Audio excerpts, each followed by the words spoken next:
حدیث قدسی میں ہے، اللہ رب العزت ارشاد فرماتے ہیں، یا عبادی انی حرمت الظلم علی نفسی وجعلتہ بینکم محرما فلا تظالموا۔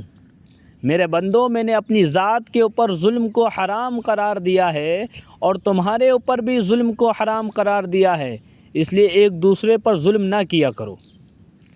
قرآن پاک کے اندر متعدد مقامات پر اللہ رب العزت نے ظلم اور زیادتی کرنے سے منع فرمایا ہے، اور خود اپنی ذات کے تعلق سے یہ بات ارشاد فرمائی، وَمَا أَنَا بِظَلَّامٍ لِّلْعَبِيدِ، کہ میں خود اپنے بندوں کے اوپر ظلم اور زیادتی نہیں کرتا ہوں۔ اس لیے بندوں کو بھی تاکید کی کہ وہ بھی اپنے بھائیوں کے ساتھ ظلم اور زیادتی کا معاملہ نہ کریں۔ ظلم کسے کہتے ہیں؟ ظلم کیا چیز ہے؟ بعض لوگ یہ سمجھتے ہیں کہ ظلم اور زیادتی یہ ہے کہ کسی کو تھپڑ مار دیا، کسی کو ناجائز ستا دیا، کسی کو باندھ کر کے اس کی پٹائی کر دی، کسی کی زمین پر ناجائز قبضہ کر لیا، اس کو لوگ ظلم سمجھتے ہیں۔ حالانکہ ظلم یہ ہے کہ اپنے اوپر جو حقوق لوگوں کے ہوتے ہیں، رشتہ داروں کے، ماں باپ کے، بہنوں کے، بھائیوں کے، شوہر کے، بیوی کے، تمام لوگوں کے حقوق ادا نہ کرنا، حقوق کی ادائیگی میں کوتاہی کرنا، کسی کی حق تلفی کرنا، یہ ظلم ہے، اور ظلم بہت بڑا گناہ ہے۔ علماء کرام نے ظلم کو کبیرہ گناہوں کے اندر شمار کیا ہے، اور ظلم ایک ایسا گناہ ہے کہ آخرت کے اندر جو اس کی سزا ملے گی وہ تو ملے گی صحیح، لیکن دنیا میں بھی اللہ رب العزت ظالم کو کچھ نہ کچھ مزہ چکھائی دیتے ہیں۔ کتابوں میں لکھا ہے، ایک مرتبہ ایک صاحب گھوڑے پر سوار ہو کر کے دریا کے کنارے جا رہے تھے۔ راستے میں انہوں نے دیکھا کہ ایک مچھوارا مچھلیاں پکڑ رہا ہے۔ اس کے پاس گئے اور کہنے لگے مجھے مچھلی چاہیے۔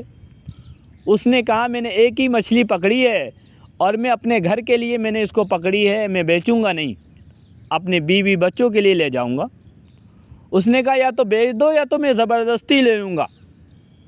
اس مچھوارے نے ان کو مچھلی نہ دی تو انہوں نے گھوڑے کی چابک سے اس مچھوارے کی خوب پٹائی کی اور زبردستی اسے مچھلی چھین کر کے لے کر کے آ گئے۔ کچھ دنوں کے بعد ان کے ہاتھ میں درد محسوس ہوا، کھجلی ہوئی۔ ڈاکٹر کو دکھایا تو ڈاکٹر نے بتلایا کہ تمہارے اندر ناسور کا ایک زخم ہو گیا ہے، اگر ہاتھ کا یہ حصہ کاٹا نہیں گیا تو اس کا زہر پورے جسم کے اندر پھیل جائے گا اور موت ہو جائے گی۔ ان کا تھوڑا سا ہاتھ کاٹ دیا گیا، اس کے بعد بھی ان کا زخم صحیح نہیں ہوا، تھوڑا ہاتھ اور کاٹ دیا گیا، کاٹتے کاٹتے ان کا آدھا ہاتھ کاٹ دیا گیا، پھر بھی زخم صحیح نہیں ہو رہا، زخم سے پیپ بہہ رہا ہے، بڑی لاچاری اور بے بسی کی عالم میں آ گیا۔ ایک مرتبہ پریشان ہو کر کے کہیں جنگل میں درخت کے ٹیک لگا کر کے بیٹھا ہوا تھا، اور بیٹھے بیٹھے اس کو نیند آ گئی۔ خواب کے اندر کیا دیکھتا ہے کہ ایک کہنے والا کہہ رہا ہے کہ کب تک تو اپنا ہاتھ کٹوائے گا، جا کر کے اس مچھوارے سے معافی کیوں نہیں مانگ لیتا۔ آنکھ کھلی، فوراً یاد آیا کہ میں نے مچھوارے پر ظلم کیا تھا، اس کی بد دعا کا نتیجہ ہے اللہ رب العزت نے مجھے اس میں مبتلا کر رکھا ہے۔ فوراً ندی کے کنارے گیا، دیکھتا کیا ہے کہ وہی مچھوارا مچھلیاں پکڑ رہا ہے۔ اس کو آتا ہوا دیکھا تو مچھوارا بھاگنے لگا کہ آیا ہے پھر مارے گا اور مچھلی چھین کر کے لے کے جائے گا۔ اس نے آواز لگائی میں تمہیں مارنے نہیں آ رہا ہوں، رک جاؤ۔ رک گیا، جا کر کے مچھوارے کے پیروں پر گر گیا، مجھے معاف کر دو، میں نے تمہارے اوپر ظلم اور زیادتی کی تھی، دیکھو اللہ تعالیٰ نے میرے ظلم کی مجھے سزا دے دی۔ بہت معافی تلافی کی تو مچھوارے نے اس کو معاف کر دیا۔ جب معاف کر دیا تو اس نے پوچھا کہ تم نے ایسی کیا بات کہی تھی جس کی وجہ سے اللہ تعالیٰ نے مجھے عذاب کے اندر مبتلا کر دیا؟ مچھوارے نے کہا میری زبان سے کچھ نہیں نکلا، بس یہ سوچا دل کے اندر پروردگار عالم میں کمزور ہوں، میری مدد فرما دیجیے۔ اس لیے حدیث پاک کے اندر اللہ کے نبی علیہ الصلاۃ والسلام نے ارشاد فرمایا اتقوا دعوت المظلوم فإنها تحمل على الغمام يقول الله عز وجل وعزتي وجلالي لأنصرنك ولو بعد حين، کہ مظلوم کی بد دعا سے اپنے آپ کو بچاؤ، اس لیے کہ مظلوم کی بد دعا آسمانوں کے اوپر چلی جاتی ہے۔ اللہ رب العزت کہتے ہیں میری عزت کی قسم، میرے جلال کی قسم، میں تیری مدد ضرور کروں گا، اگرچہ تھوڑی دیری سے ہی کیوں نہ کروں۔ اس لیے دنیا کے اندر لوگوں کے جو حقوق ہمارے اوپر ہیں، ان حقوق کی ادائیگی کرنے میں کوتاہی نہیں کرنا چاہیے، اور کسی کی حق تلفی بھی نہیں کرنا چاہیے۔ ہماری زبان سے، ہمارے اخلاق سے، ہماری عادتوں سے کسی کو کوئی تکلیف نہ پہنچے، اور ہماری طرف سے ہماری کسی حرکت سے کوئی ستایا نہ جائے، کسی کا دل نہ دکھے۔ اس چیز کی فکر دنیا کے اندر ہمیں ہونی چاہیے۔ نبی پاک صلی اللہ علیہ وسلم نے ارشاد فرمایا، لَتُؤَدُّنَّ الْحُقُوقَ إِلَىٰ أَهْلِهَا يَوْمَ الْقِيَامَةِ، تم ضرور بھی ضرور جو ہے صاحب حقوق کے ان کی حقوق کی ادائیگی کرو گے قیامت کے دن۔ آپ نے کیسے سوچ لیا کہ یہاں پر کسی کے حقوق آپ ماریں گے، کسی کا حق دبائیں گے، کسی کو ستائیں گے، کسی کو برا بھلا کہیں گے، کسی کو گالیاں دیں گے، کسی کو ناجائز ماریں گے، اور اللہ تعالیٰ کے دربار میں بچ جائیں گے؟ اللہ کے نبی علیہ الصلاۃ والسلام نے فرمایا کہ تم حقوق کی ادائیگی کل آخرت کے اندر ضرور کرو گے۔ جو مالک و خالق جانوروں کے حقوق تک دلوائے گا، اگر زمین پر کسی سینگ والی بکری نے بے سینگ بکری کو مارا ہوگا، اللہ تعالیٰ اس کا بھی بدلہ دلوائیں گے، تو کیا انسانوں کے معاملات یوں چھوڑ دیے جائیں گے؟ اگر حقوق کی ادائیگی کرنے میں کوتاہی کی، کسی کے ساتھ ظلم اور زیادتی کی، تو اللہ تعالیٰ کے دربار میں جب حاضر ہوں گے تو نیکیوں سے اس کی بھرپائی کرنی پڑے گی۔ نبی پاک صلی اللہ علیہ وسلم نے ایک مرتبہ صحابہ کرام سے پوچھا، اتدرون ما المفلس، کیا جانتے ہو کہ مفلس کون ہے؟ مفلس کس کو کہتے ہیں؟ صحابہ نے کہا، اللہ کے رسول، ہم تو مفلس اس کو کہتے ہیں من لا درہم ولا متاع، جس کے پاس نہ تو روپیہ پیسہ ہو اور نہ کوئی سامان ہو، اس کو ہم مفلس کہتے ہیں۔ نبی پاک صلی اللہ علیہ وسلم نے ارشاد فرمایا، مفلس وہ ہے جب کل آخرت کے اندر اللہ تعالیٰ کے سامنے حاضر ہوگا تو بہت ساری نماز، بہت ساری نوافل، صدقہ و خیرات کا ثواب لے کر کے آئے گا، بے شمار اس کے نام اعمال میں نیکیاں ہوں گی، لوگ دیکھ کر کے رشک کریں گے، لیکن جب اللہ تعالیٰ کے دربار میں حاضر ہوگا تو صاحب حقوق آ جائیں گے، جن کے حقوق اس دنیا میں اس نے پامال کیے۔ وہ کہیں گے، پروردگار عالم، دنیا میں اس نے مجھے گالی دی، مجھے برا بلا کہا، میرے اوپر الزام لگایا، میرا حق دبایا، مجھے ناجائز ستایا، کوئی کہے گا میرے اوپر ظلم کیا۔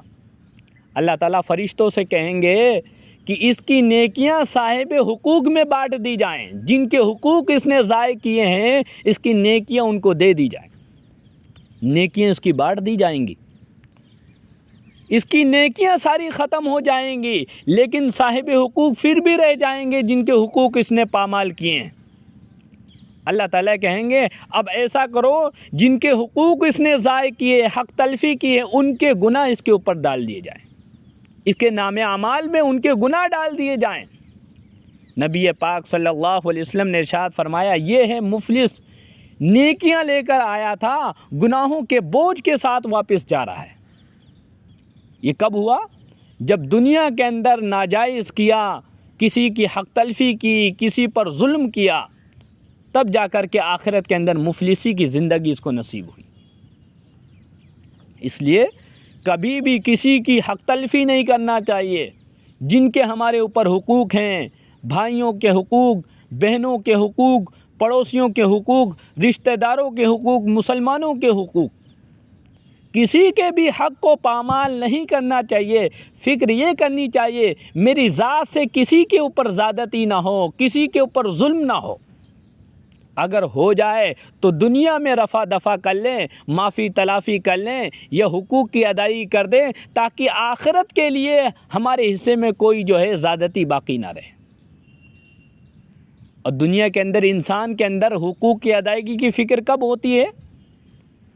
جب اس کا ایمان مضبوط ہوتا ہے، اللہ رب العزت سے ڈر ہوتا ہے کہ پروردگار عالم کے سامنے کھڑے ہو کر کے حساب دینا ہے، تب جا کر کے انسان جو ہے دنیا کے اندر اپنے اوپر جو حقوق ہیں ان کی ادائیگی کی فکر کرتا ہے۔ کتابوں میں لکھا ہے، اصفہان کا ایک حاکم گزرا ہے، بادشاہ گزرا ہے، ملک شاہ، ایک مرتبہ شکار کو نکلا اپنے سپاہیوں کے ساتھ، تو ایک جگہ ٹھہرا ہوا تھا، وہاں اس کے سپاہیوں نے بستی کے اندر ایک گائے تھی یا بھینس تھی، اس کو پکڑ کر کے ذبح کر کے اس کو کھا لیا۔ وہ گائے جو ہے کسی غریب بڑھیا کی تھی۔ لوگوں نے اس کو بتایا کہ تمہاری گائے کو تو بادشاہ کے سپاہیوں نے اس کو ذبح کر کے کھا لیا ہے۔ یہ سپاہیوں کے پاس گئی اور کہنے لگی، میں بوڑھی عورت ہوں، میرا کوئی سہارا نہیں، میں اسی کی دودھ کے سہارے پل رہی تھی، تم نے میری گائے ذبح کر کے کھا لی۔ ٹھیک ہے، تم نے ذبح تو کر لیا، لیکن اس کی قیمت مجھے دے دو، دوسری گائے خرید لوں گی تاکہ وہ میرا ذریعہ بن جائے گی۔ سپاہیوں نے اس کو بھگا دیا کہ جاؤ، نہ تو ہم تمہیں گائے دیں گے نہ اس کی قیمت دیں گے۔ اس نے کہا، اچھا بادشاہ سے میری ملاقات کرا دو، میں بادشاہی سے بات کر لیتی ہوں۔ انہوں نے بادشاہ تک بھی بڑھیا کو پہنچنے نہیں دیا، بیچاری واپس آ گئی۔